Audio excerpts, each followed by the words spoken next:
Ak chceme pridať vlastnú hviezdičku a krížik, tak ich buď už máme nakreslené v Coreli, alebo si ich musíme nakresliť.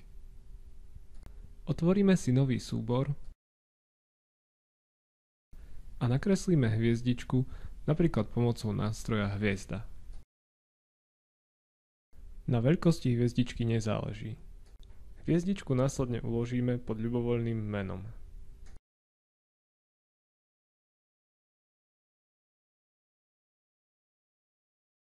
Súbor zatvoríme a obdobným spôsobom nakreslíme krížik.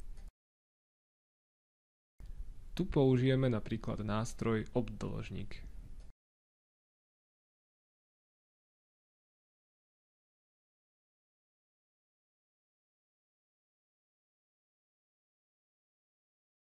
Pomocou nástroja tvar môžeme zaobliť rohy obdĺžnikov.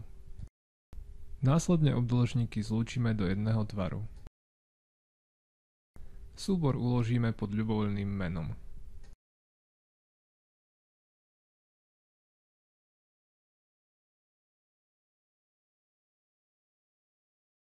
Keď máme hviezdičku a krížik nakreslené, spustíme Headstone Designer, klikneme na hviezdičku pred dátumom narodenia a klikneme na tlačidlo plus, ktorým pridáme novú hviezdičku.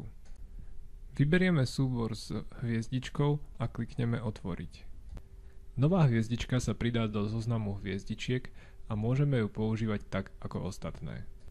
Následne zopakujeme proces pre pridanie krížika.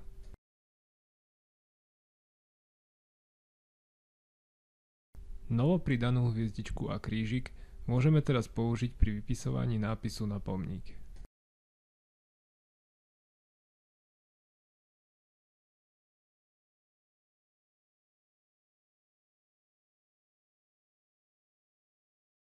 Vidíme, že sa použila nová hviezdička a krížik.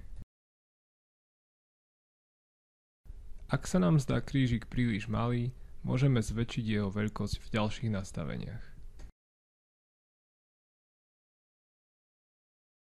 Vidíme, že krížik je o niečo väčší.